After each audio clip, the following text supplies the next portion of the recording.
Agradeço que se dirijam ao palco a doutora Maria Mendes. Eu não tenho aqui, peço desculpa, Maria Esteves, com funções técnicas na TGEST Algarve, que vai ser a moderadora deste painel. Vamos já por aí isto.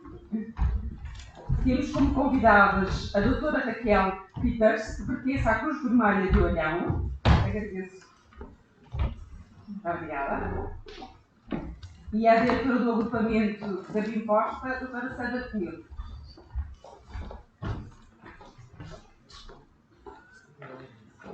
Iniciamos este painel com a visualização de um vídeo. É um testemunho de uma aluna.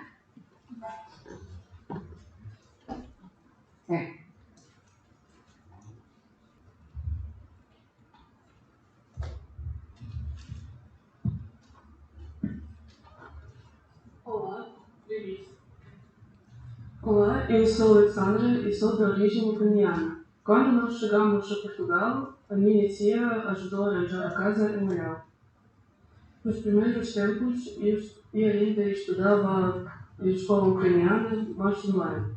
Mais tarde, os meus pais decidiram que eu iria para a escola portuguesa. Quando eu ouvi isto, eu estava muito triste, porque não queria ir para a escola portuguesa.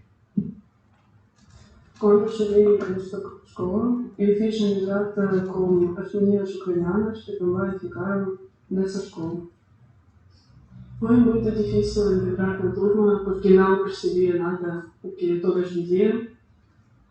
Os professores ajudavam a aprender português e no final do terceiro período, a minha diretora de turma disse ao meu pai que precisa estudar português no grau para não esquecer o que já aprendi.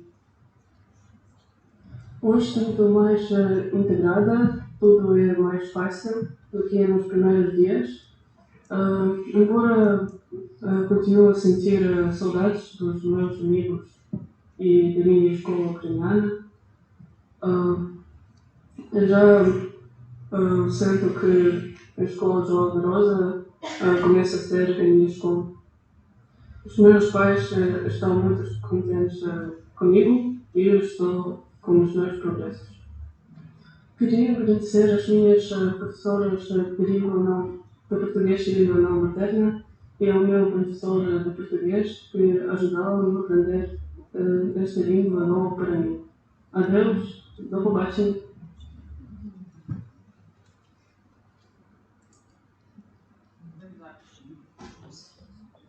Vamos dar início ao painel. Doutora Maria Esteves, por favor. Então, boa tarde. Boa tarde a todos. Obrigada à equipa regional da Autonomia e Flexibilidade do Algarve por nos permitir estar aqui esta tarde. A mim compete-me neste momento, portanto, fazer esta moderação. Estaremos aqui à volta de meia hora, com o cronómetro ligado, just in case. Eu tinha aqui uma breve nota curricular das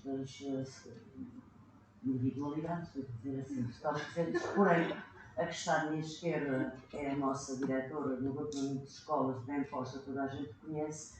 Direi mais alguma coisa em relação, depois já à doutora Raquel, quando for algo. Eu vou começar aqui pela nossa colega diretora de Bimposta e iniciar dizendo que depois de ver o rumor da água fabulosamente coreografado por alguém e, entre aspas, dançado por outros alguém que são o futuro, já valeu a pena ver.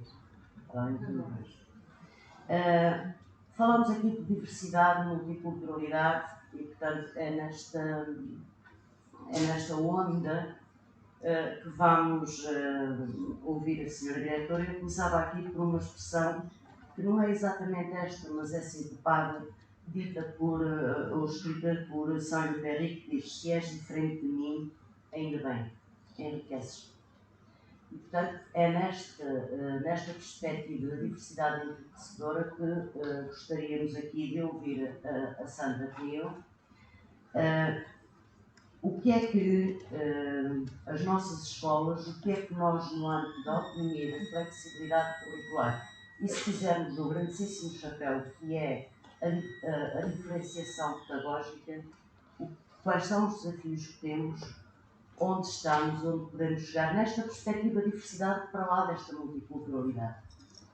E numa perspectiva de educação intercultural, porque nós falamos hoje aqui de nacionalidades, mas nós temos outras culturas que não são só uma questão de língua, não são só uma questão de religião. Nós temos uma cultura, por exemplo, em Portugal, que dificilmente conseguimos até contabilizar, porque os dados dizem-nos entre 40.000 a 100.000 e na Europa de 8 a 12 milhões. Penso que não é difícil perceber a cultura que me estou a referir, que é a cultura das comunidades ciganas.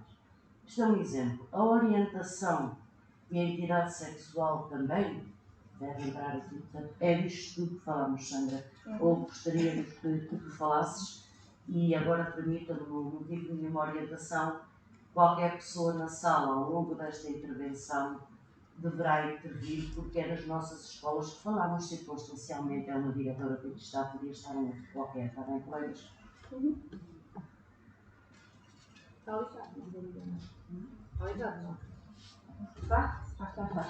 Então, boa tarde a todos. Eu vou falar um pouco da minha experiência, porque eu não preparei nada, como podem imaginar. Portanto, eu vou falar um pouco da minha experiência, que é similar a alguns dos que partilham connosco este momento e que tem a ver com os desafios com que nos deparamos todos os dias, que é a chegada contínua de alunos de outras nacionalidades, portanto, alunos com culturas completamente diferentes das nossas, e, obviamente, os nossos próprios alunos, que todos eles, pelas suas diferenças, pela sua individualidade, precisam de um olhar único, porque eles são diferentes uns dos outros e, como tal, têm que ser olhados de forma diferente. Eu vou tentar ser sintética e para não me perder, porque eu quando falo de educação e quando falo de escola, às vezes perco-me e não quero de todo tomar o vosso tempo, quero permitir, obviamente, também que partilhem connosco as vossas opiniões. Vamos pensar num aluno estrangeiro que chega ao agrupamento de escolas da Bem Posta. Todos nós, todos os diretores que aqui estão, todos os professores sabem que português de língua não materna é uma prática recorrente. Nós temos professores de língua não materna, nós disponibilizamos este recurso. O meu agrupamento, o agrupamento que eu dirijo, é sui generis, porque efetivamente eu tenho 9 unidades orgânicas distribuídas por Alvor, Mexilheira e Portimão. É extremamente complexo fazer esta gestão, mas todos os nossos alunos estrangeiros têm português de língua materna. E têm também a possibilidade de, consoante as suas características, poderem ter ou não mais apoio, consoante aquilo que são os nossos recursos, que, como bem sabem, não são aqueles que nós gostaríamos que fossem.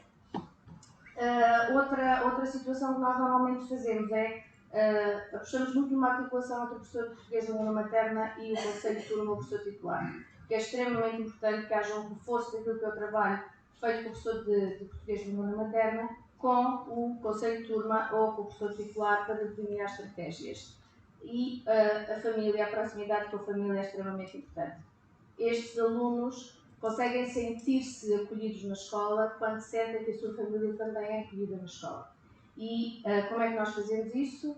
O SAF, que no nosso caso se chama SAF, nas outras escolas tem outra nomenclatura, que é o Serviço de Apoio ao Aluno e à Família. E efetivamente, esta é uma estratégia que nós utilizamos com muita regularidade, que é a proximidade entre os nossos técnicos, nomeadamente as educadoras sociais, os assistentes sociais e a própria família, para podermos integrar estes alunos, mas não só estes. Todos aqueles que nós temos, e temos que pensar que os nossos alunos oriundos de outros países e de outras culturas têm questões que nós temos que ter um olhar atento sobre elas, mas os nossos alunos que estão connosco há tanto tempo, merecem e precisam desse olhar atento, porque nós temos questões de carências económicas que estão camufladas por uma sociedade que muitas vezes não quer. Existem famílias de classe média que neste momento têm receio de dizer que estão a passar necessidades, e nós temos cada vez mais ter um olhar atento sobre estas famílias. Outra das estratégias que nós utilizamos é o plano de mentorias, que muitos de vocês também utilizam, que eu sei, e que tem sido um sucesso, porque efetivamente são os pares que melhor conseguem integrar e incluir alunos nas escolas. São eles que lhes ensinam português. Que lhes ensinam português, que lhes mostram os espaços da escola, que lhes ensinam como é que funciona a escola e que os apoiam. As mentorias são, efetivamente, uma estratégia muito, muito positiva que as escolas devem continuar a investir nelas, porque, efetivamente, estes mentores fazem muito mais do que apoiar o colega que está com dificuldades, ou que eles levam-nos a aprender o espaço, a cultura, e eles próprios aprendem e enriquecem com estes momentos. Portanto, este plano de mentorias efetivamente tem sido um sucesso no agrupamento de escolas da Resposta, e penso que nos agrupamentos dos outros senhores diretores que aqui estão, certamente também, porque penso que a maioria utiliza esta estratégia. E temos depois também, obviamente, as tutorias, que são outra estratégia que nós consideramos de extrema importância, uma vez que elas são inclusivas. Eu ter um professor tutor, ter dois professores numa sala de aula, eu vou ajudar, apoiar todos os alunos nos momentos em que esses alunos precisam. Porque eu não estou a diferenciar ninguém, eu estou a utilizar uma estratégia para toda a turma. E isto é efetivamente algo que os próprios alunos, até porque eu considero que cada vez mais temos que ouvir os nossos alunos. A melhor forma de fazermos um bom trabalho, a melhor forma de termos sucesso com esta grande diversidade é ouvir os alunos. Ouvir o que eles têm para nos dizer. Porque eles próprios nos orientam e nos ajudam para que nós os consigamos depois ajudar. A Associação de Estudantes também é um recurso que nós utilizamos com alguma regularidade, mas aqui mais ao nível do terceiro ciclo e secundário. E basicamente é isto que nós, em termos de agrupamento, costumamos fazer. Mas acima de tudo, nós olhamos para o aluno e nós tentamos implementar, sendo que não é fácil, porque cada aluno é um aluno e nós temos mesmo que adaptar aquilo que são as diferentes estratégias a cada um deles, mas é isso que nós tentamos fazer. Olhar para o aluno como um ser único, que pelas suas diferenças, pelas suas características tem que ser respeitado e tentar de alguma forma que ele seja feliz naquilo que é o espaço escolar e naquilo que é o seu processo de construção. Isto pode parecer uma coisa, pode parecer algo que eu estou aqui a dizer, porque eu sinto efetivamente que se pode fazer a diferença olhando para cada aluno. E se nós fizermos a diferença num aluno, num conjunto de 2000, já estamos a fazer algo de diferente.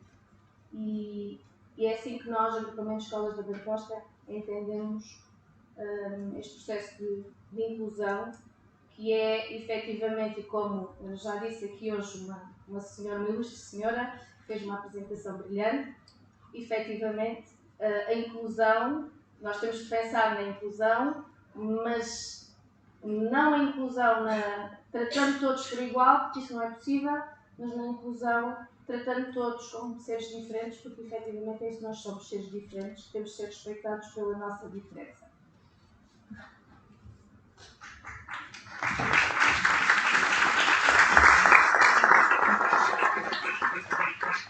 Agora só uma preocupação cienórica da autonomia e flexibilidade curricular. O que é que trouxe a implementação dos dois diplomas Mano-Gêmeos 54 e 55 para que esta perspectiva da inclusão, algo muito para lá da integração, comece a ser, eu digo que começa a ser, generalizada nas escolas e generalizada ao nível de todos, desculpem-me o em todos os níveis de ensino, porque nós sempre falamos, a palavra inclusão diz aquilo que nós quisermos que diga, se depois a prática não for essa. Porque todos tivemos práticas inclusivas, se calhar, ao longo da nossa carreira docente, outros nem tanto, mas agora temos 2 diplomas, de facto, do meu ponto de vista, para mim também, absolutamente extraordinários e que nos abrem um caminho. Eu gostava de tentar que dissesses aqui, em concreto, na tua experiência, o que é que estes diplomas trouxeram a este processo. Então, estes diplomas são realmente diplomas simbióticos, como eu gosto de lhes chamar, porque efetivamente eles não existem um sem o outro. É uma simbiose e é aqui uma relação que é essencial. Permitiram-nos, no meu entender, fazer isso mesmo. Eles permitiram-nos, legalmente, nos deram essa permissão, eles permitiram-nos adaptar ou utilizar as estratégias adequadas em função da diferença de cada um. Era algo que nós tínhamos alguma dificuldade em fazer. Embora o fizéssemos, mas não tínhamos esta legitimidade que neste momento temos. A partir do momento em que o 54 e 55 é em vigor, nós temos a legitimidade, portanto, é-nos dada a permissão para nós mudarmos uma coisa que nós professores temos. Criatividade, muita criatividade. E, efetivamente, os nossos alunos têm que ser nós temos que ser criativos, porque senão não vamos conseguir acompanhar esta transformação social e todas estas questões que a Maria falou aqui, que têm a ver com culturas, com ideais, com outras áreas da sociedade, que nós sabemos que temos na nossa escola. Nós cada vez temos mais alunos que, a meio do percurso, mudam, por exemplo, de sexo. Nós temos isto nas nossas escolas. Nós temos alunos que têm ideologias políticas e culturais e religiosas diferentes. E nós temos que respeitar tudo isto, mas temos que continuar a fazer o nosso trabalho enquanto escola. 54 e 55 permitiram-nos exatamente isso. Ou seja, tornaram legal, legitimaram aquilo que nós, professores, já fazemos há tanto tempo, que é olhar para um aluno como um ser único e conseguir encontrar soluções para aquele aluno naquele momento. Portanto, foi isso que fez o 54 e 55. Então passamos agora aqui à nossa jovem. Aqui também está uma grande diversidade. Estou eu nos 60 e depois uma acima de uma jovenzinha que fez não digo outras, não. Eu vou apresentá-la porque não é, digamos assim, até agora não tem sido, digamos, do nosso meio, mas está captada. É Raquel Filipa Martins Petes, é mãe de um filho, licenciada a Sandra de 2, eu acho que em termos de escola vale a pena, a parentalidade também é muito importante referi-la sempre. É licenciada em Psicologia no ramo clínica pela Universidade do Algarve, é psicóloga e adjunta executiva na delegação da Cruz Vermelha Portuguesa de Olhão, coordena localmente desde 2016 o programa de acolhimento e apoio à integração de requerentes de asilo, em cooperação com o Alto Comissariado para as Migrações. Desde janeiro de 2023, exerce funções de coordenador do projeto da Cruz Vermelha Portuguesa, resposta integrada aos requerentes de asilo, oriundos da Ucrânia e do Afeganistão, financiado pelo Fundo Asilo, Migrações e Integração, FAMI. Portanto, está apresentada e o que dirá o que lhe parecer importante, nós trazemos-la aqui numa perspectiva de comunidade. E é verdade que estamos confrontados neste momento com uma situação que é a guerra na Ucrânia e que provocou, para além do êxodo maciço, que já se sabe, provocou uma crise de refugiados, mas também já tínhamos aqui refugiados sírios, portanto, que estão a chegar às escolas. Dizia a doutora que ainda são pequeninos, mas estes pequeninos vão chegar à escola e estão na nossa vida, estão na nossa comunidade. E numa perspectiva de se quiser, de parcerias ou de articulação comunitária, é muito importante que nós conheçamos um pouquinho daquilo que é o vosso trabalho, mas também o que é isto de refugiados, o tipo de proteção que podemos dar e que tipo de articulação lhe parece que será útil daqui para o futuro. Eu permita-me assim aqui uma saída pela tangente, mas que recordo de uma reunião de hoje. Às vezes nós não conhecemos bem as circunstâncias que levam a que sejam tomadas algumas decisões. E hoje face a uma situação em relação a uma aluna portuguesa, dizia a sua encarregada de educação: mas os refugiados podem.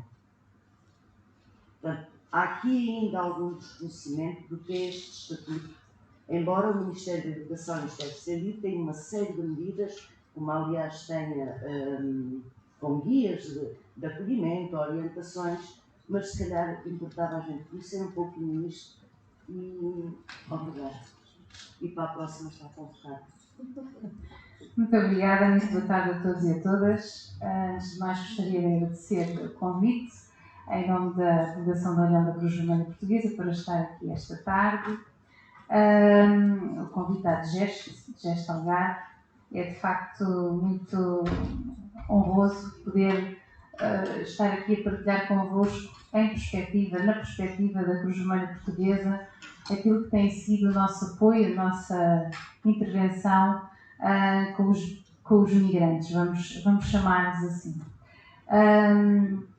E depois também aproveitar o momento para vos congratular pela organização desta iniciativa, uma vez que estamos a escassos dias de comemorar em comunidade mais um Dia Mundial do Refugiado, que vai acontecer no dia 20 de junho, e que é de facto, tendo em conta a longa história de ajuda humanitária e proteção que a Cruz Vermelha tem prestado aos migrantes, é de facto uma data especial para nós, é uma data que celebramos e que assinalamos com especial atenção.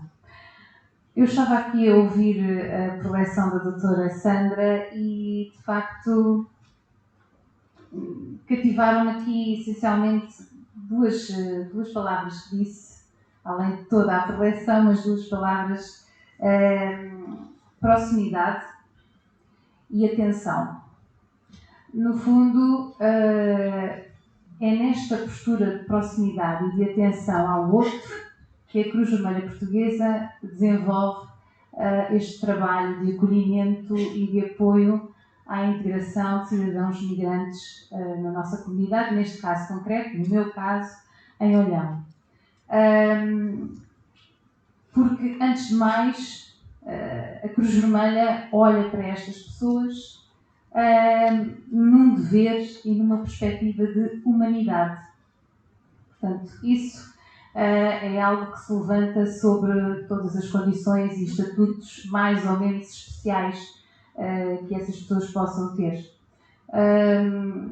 E por isso, aquilo que a Cruz Vermelha faz é, no fundo, quase aquilo que acontece num consultório de psicologia, digamos assim. Agora vou puxar a brasa um bocadinho à minha sardinha, porque, como já disseram, sou psicóloga de formação, e o psicólogo deve ser empático. E este conceito de empatia muitas vezes é confundido com outras coisas, como por exemplo com simpatia. Eu posso ser empática e não ser necessariamente simpática. E a empatia, no fundo, é esta capacidade de nos colocarmos no lugar do outro, tentar perceber todo o enquadramento, o contexto, o percurso de vida daquela pessoa. Muitas vezes isso obviamente gera problemas, gera constrangimentos de comunicação, primeiro pela barreira da língua, não é? Porque temos recebido ultimamente vários migrantes de vários pontos da Europa e fora dela, e às vezes é difícil. Eu diria até que será uma das maiores barreiras à integração e à interação entre quem chega e quem cá está, será principalmente a língua. E, no fundo, é este exercício de atenção, de proximidade, de empatia que deve acontecer um bocadinho com todos nós, enquanto agentes da comunidade, e essencialmente na perspectiva da Cruz Vermelha Portuguesa.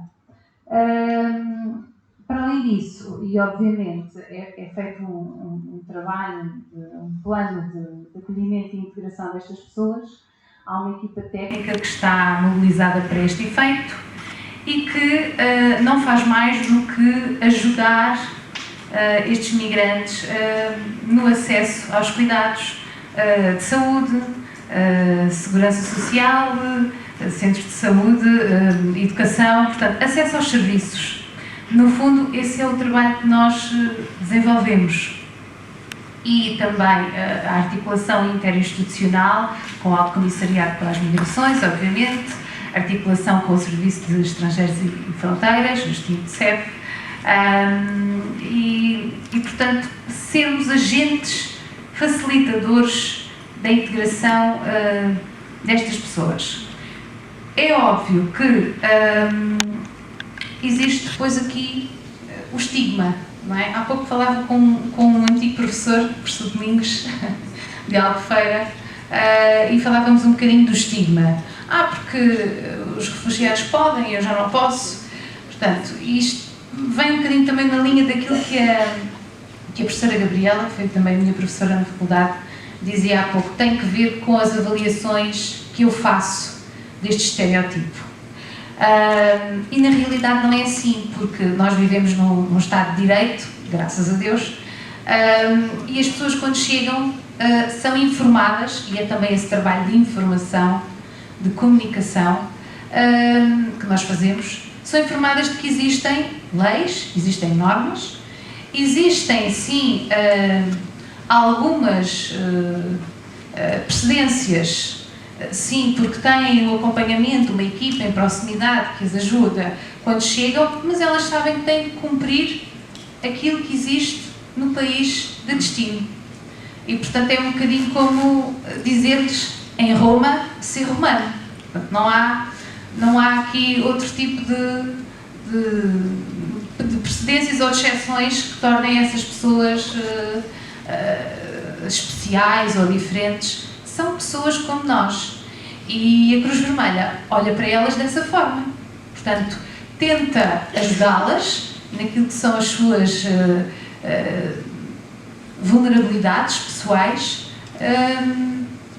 e, no fundo, faz isso com os migrantes, com o estatuto de refugiado atribuído ou requerentes de proteção internacional, como faz com outras pessoas vulneráveis que estão na nossa comunidade, que são portuguesas, que toda a vida aqui viveram. Portanto, a nossa postura é precisamente a mesma. Simplesmente temos, de facto, um plano de acolhimento que teremos de respeitar, com a prestação de algumas condições básicas, como a prestação de condições de alojamento, que já é uma situação que não depende da Cruz Vermelha, depende de verbas específicas que são alocadas para isso, mas depois em tudo o resto o que nós pretendemos é a autonomia dessas pessoas. Nós não queremos aqui entrar numa espécie de sistema assistencialista, o assistencialismo, aquela máquina pesada da assistência, da dependência. Não, nós queremos, acima de tudo, autonomizar estas pessoas e capacitá-las, ajudá-las nesse processo que às vezes não é fácil, mas para isso está a Cruz Vermelha Portuguesa e está a comunidade educativa, no caso dos jovens, dos mais novos, que são grandes agentes de mudança neste processo. É através dos mais novos que podemos, na maioria das vezes, seguramente, chegar aos mais velhos e promover mudanças, salvar vidas, mudar mentalidades e irmos caminhando todos juntos neste percurso. E por isso gostaria também aqui de deixar uma palavra de muito especial agradecimento ao trabalho, à missão dos professores, porque de facto eles são aqueles que possibilitam quase tudo na vida de um ser humano. Portanto, se hoje estamos todos aqui a falar, foi porque alguém nos ensinou, alguém nos capacitou, alguém nos orientou para as nossas áreas de vocação e por isso a minha palavra muito especial vai essencialmente para os professores e para todos aqueles que estão dentro da comunidade educativa. Muito obrigada.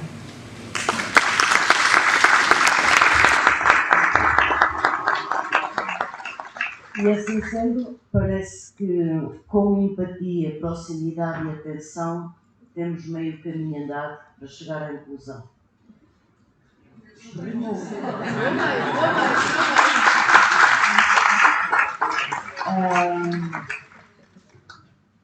O tempo correu bem. Agora, os colegas, quem está na sala, se tiver alguma questão e quiser participar, estejam à vontade. E não se esqueçam, colegas, de que temos aí um PRR que podemos ir buscar recursos, desde que tenhamos projetos bem estruturados em articulação com as nossas autarquias. O Dr. Travassos está ali, portanto saímos aqui hoje com vontade de buscar recursos que nos ajudem a melhorar ainda aquilo que é o nosso excelente caminho. Sr. Diretor, Júlio Dantas, Zé Lopes. Muito obrigado, muito obrigado. Boa tarde a todos. Eu faria aqui, como estamos a falar de sucesso escolar, desta questão isto junta muitas questões, e eu também vos faria aqui algumas notas relativamente às intervenções que ocorreram, mas ia a esta e vejo o seguinte: eu atento para a realidade do meu agrupamento e vejo mais 101 alunos oriundos de outros países, diferença 21-22 para 22-23. Isto é similar ao que acontece nos outros 40 agrupamentos da região. Falaram muito bem, a minha colega Sandra Tenil falou muito bem no PLNA. Pronto, mas isso já existe. Agora, a minha preocupação, ou a nossa preocupação, deve ser nesses 507 alunos oriundos de países estrangeiros que eu tenho no meu agrupamento. A minha preocupação é aqueles que não têm ou que não há um enquadramento de programa nacional. Já estou a dar uma solução, que são os oriundos do Brasil e dos PALOP, que no meu agrupamento são só 237. Portanto, reparem, para estes há medidas, há um enquadramento, inclusive da avaliação externa.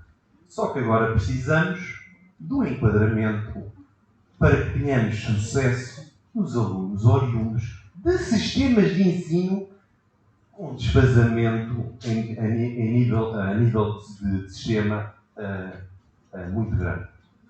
Portanto, solução. O meu agrupamento tem um pensamento, os outros agrupamentos devem ter este pensamento, porque se devem confrontar com esta situação.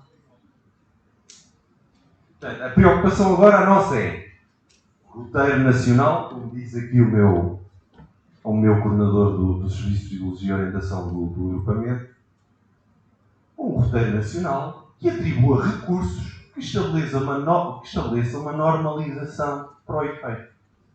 Isto é uma proposta, porque nós não podemos ser só contestatórios. Nós temos que apresentar alguma coisa, algumas ideias. É isso que eu faço, como sabem, já me conhecem, sistematicamente. Portanto, temos esta situação. O Dr. Travassos dizia muito bem, nós não conseguimos melhorar os resultados na taxa de retenção e desistência no secundário, na região Algarve. Conseguimos fazê-lo no ensino básico. Conseguimos, portanto, a média da região Algarve está dentro da média nacional no ensino básico. Lagos está abaixo da média nacional no ensino básico. De um ponto de partida, se atentarem aos dados da DGEC, são de 11-12, e os últimos são de 20-21 que estão lá, de um ponto de partida. Portanto, foi um trabalho impressionante. Das escolas, dos professores, etc. Só que no secundário não conseguimos. Não estamos a conseguir. Agora, a parte, outra solução que apresento. 55 méritos, programas nacionais, e aqui está um mérito, com muito mérito, só que é preciso fazer mais alguma coisa assim no 55. No secundário. Também já sabem o que é que eu penso sobre o secundário. Tem que ter outra oferta, que não só as ofertas que estão, porque, reparem, nós a partir de 2012 temos a escolaridade obrigatória até o 12º ano. Portanto, isto são tudo questões que são de pensar, são de refletir e que ajudariam muito ao sucesso e aos resultados das aprendizagens dos nossos alunos. Pronto, o tema obviamente é outro, mas é só para fazer referência a esta, porque eu podia falar na via profissionalizante, podia falar também do Dr. António Travassos falou no ensino básico, podia falar nesses assuntos, alguns também já expressei a minha opinião, não vale a pena estar, ou pelo menos amassar, eu que maço muito, com essas situações. Portanto, no fundo não é por não haver um enquadramento. O Dr. António Travassos falou de financiamento para determinados projetos. Mas esses projetos têm que atuar em complementariedade com outras medidas. E aí não vamos estagnar. Posto isto, nós não somos desistentes e as escolas não desistem. Muito obrigado.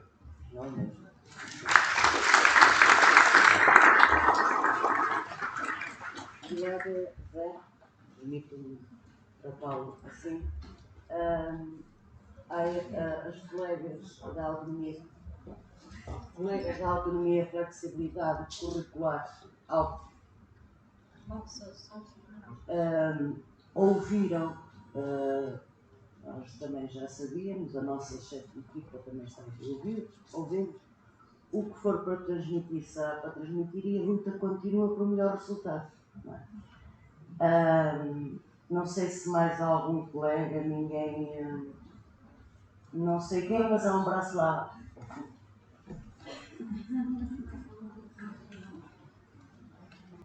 Boa tarde a todos. Eu sou educadora social no agrupamento de escolas Rioradas e realmente uma das principais barreiras que eu tenho, que nós temos lá na escola, tem a ver com a barreira linguística. E às vezes temos famílias que nós tentamos apoiar, que nos chegam por diversas situações, porque também, nomeadamente, as questões culturais e mesmo a forma como lidam com as crianças são diferentes das nossas, às vezes. Mesmo a questão do perigo. Há famílias que não veem da mesma forma o perigo como nós nas nossas sociedades aqui vemos. Portanto, as crianças às vezes são muito mais autónomas, muito mais cedo, e são deixadas a andar na rua com 9, 10 anos, porque naquelas comunidades é assim que eles estão habituados. E então, quando nós queremos trabalhar com estas famílias, eu sinto muita dificuldade, porque chamo a mãe à escola e não consigo falar com ela, porque falamos línguas diferentes e eles também não falam inglês. E então, o que eu acho e o que eu sinto que precisava na escola e nas comunidades era de pessoas dessas comunidades que pudessem trabalhar com a escola, ou seja, nós precisávamos de capacitar essas comunidades, pessoas dessas comunidades, para que depois pudessem vir às escolas e trabalhar connosco, com essas famílias, para podermos todos juntos chegar a um consenso nessas diferenças que temos, que são culturais, e que nós, por exemplo, esta questão do perigo e da forma como nós vimos as crianças na nossa sociedade e como outras comunidades veem as crianças, às vezes os pais trabalham muito e as crianças ficam sozinhas, mas eles não veem isso algo tão mal como nós vimos aqui na nossa sociedade. E para trabalharmos com essas famílias, eles têm que nos compreender e nós também temos que os compreender. Eu acho que era muito importante, por isso é que está ali o Pedro e a Raquel, esse trabalho com as comunidades, e gostava que houvesse uma maior aposta na capacitação dessas comunidades fora das escolas, para que eles pudessem vir à escola e ajudar-nos. Só por isso. Obrigada.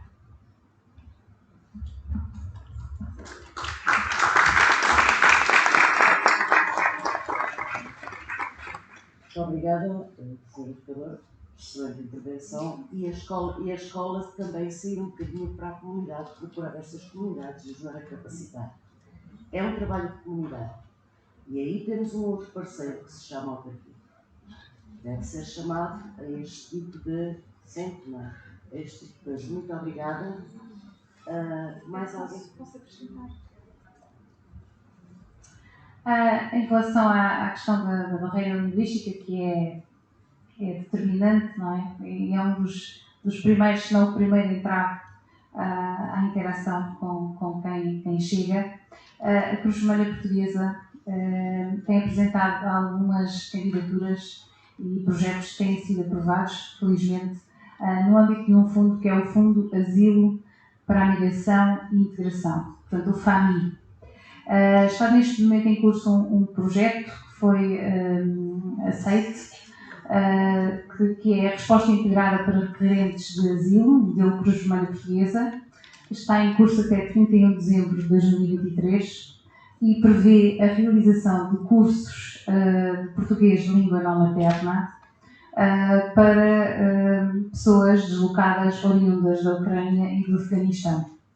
São cursos online, decorrem em horário pós-laboral e, portanto, são de frequência gratuita. A Cruz Vermelha Portuguesa tem uma plataforma onde essas pessoas podem inscrever-se e parece-nos um recurso importante. É claro que é apenas uma ponta do iceberg, não vai mudar cenários, não vai mudá-los amplamente, mas eu penso que quando não temos outra solução, outro tipo de resposta mais musculada, seguramente teremos que agarrar todas as oportunidades e todos os recursos que nos vão sendo disponibilizados.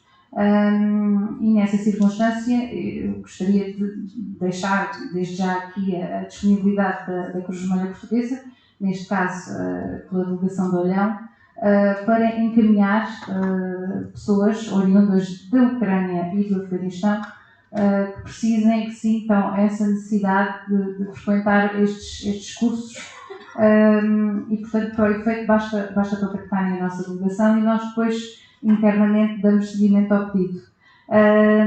Dizer-vos também que, ao abrigo deste fundo, já vários projetos têm sido aprovados e não só em termos de Cruz Vermelha, vários agrupamentos de escolas. Eu estive aqui a consultar uma lista de projetos aprovados no âmbito do FAMI desde 2016, aliás, e é uma panóplia imensa de associações, agrupamentos de escolas, universidades, politécnicos, que tiveram conhecimento e que vão apresentando as suas propostas, os projetos vão sendo aprovados, o financiamento, em alguns casos, é até bastante interessante e vai-nos dando aqui a possibilidade de fazer algumas contratações de peritos, de tradutores, de intérpretes, que podem, no fundo, facilitar a vida dos técnicos que estão no terreno e que se confrontam diariamente com estes constrangimentos, que depois, no fundo, vão aqui adensar estas dificuldades de integração e de acolhimento, porque a dificuldade é em ambos os sentidos, não é? É tanto para quem chega como para quem cá está. E por isso a Cruz Vermelha Portuguesa está a dispor para o que precisarem nessa matéria. Está bem? Terminamos. Gastamos mais 7 minutos. Não faz mal. Muito obrigada, Maria Pedro. Eu peço desculpa, eu gostava só peço desculpa. Só deixar aqui uma pequena oferta à Digeste, Algarve, que possam chegar a si. Protocolarmente, eu faço poder, que é entregar à senhora chefe de equipa para ajudar a senhora. Engenheira Carla, muito bem. São 2 livros de uma coleção solidária que a Cruz Vermelha Portuguesa lançou. Um deles é o Faruque Reencontra o Verão e o outro é Maria Castanha Descobre o Outono. Portanto, no fundo, estes livros que estão adequados para serem trabalhados em contexto de ensino básico contam a história de crianças que chegam ao nosso país, que encontram normalmente uma tradição ou um amigo português que os ajuda neste caminho da sua integração, da sua inclusão na nossa sociedade. Achamos que é um material didático, pedagógico, de grande importância, que pode vir a ser valorizado nos vossos contextos escolares, e desde já também a Cruz Vermelha fica ao dispor, caso queiram obter mais exemplares, e deixamos o nosso pequeno contributo e esta oferta à GEST, agradecendo mais uma vez o convite. Muito obrigada. Acho que